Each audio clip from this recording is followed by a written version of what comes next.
अस्सलाम वालेकुम।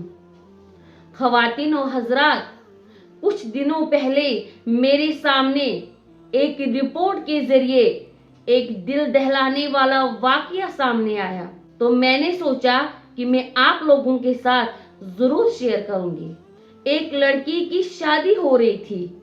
मगरिब की नमाज के बाद उसका मेकअप वगैरह किया गया, जैसा कि आम तौर पर दुल्हन को सजाया जाता है। इसी दौरान उस लड़की ने इशा की अजान सुनी, तो उसने नीचे जाने से पहले, यानी मेहमानों के पास जाने से पहले इशा की नमाज पढ़ना मुनासिब समझा। तो लड़की ने अपनी माँ से कहा कि मैं वुजू करके नमाज पढ़ने लगी हूँ। तो लड़की की माँ उसे हैरत से देखते हुए बोली, क्या तुम पागल हो? मेहमान तुम्हें देखने के लिए इंतजार कर रहे हैं और तुम्हारे मेकअप और बनाव श्रृंगार का क्या होगा? ये तो सारा पानी से धुल जाएगा। देखो बेटी, मैं तुम्हारी माँ हूँ और तुम्हें नमाज ना पढ़ने का हुक्म देती हूँ। और ये भी कहा कि वल्लाह, अगर तुमने अभी वुजू किया तो मैं तुमसे नाराज हो जाऊंगी।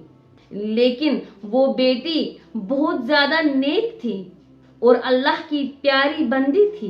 बेटी ने कहा, अल्लाह की कसम, मैं तब तक यहाँ से नहीं जाऊंगी जब तक मैं नमाज अदा ना करूं, क्योंकि मैं किसी को खुश करने के लिए अपने अल्लाह की नाफरमानी नहीं कर सकती।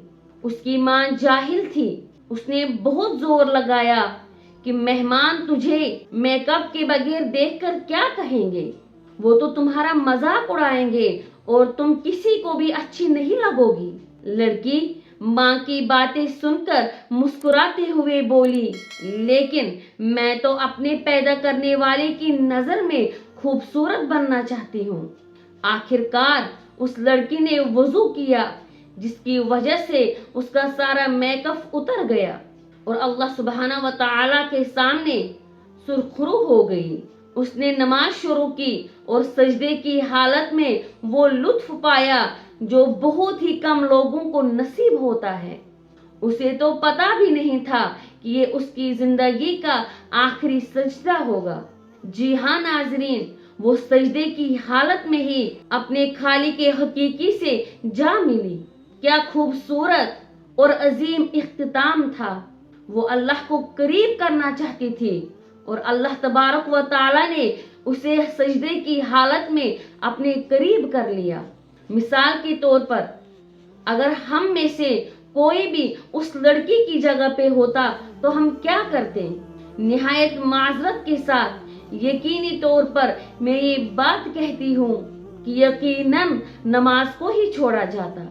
अगर मैं और आप अपने अल्लाह को राजी करना चाहते हैं तो सबसे पहले अल्लाह की फरमाबरदारी ही करनी है, क्योंकि अल्लाह ही है जिसने हमें पैदा किया और वही मारेगा और फिर वही दोबारा फिर से जिंदा करेगा।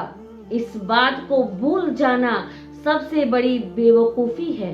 अल्लाह ताला मुझे भी और आपको भी अमल की तौफीक अता फरमाए। आमीन व अकीमुस सलाह।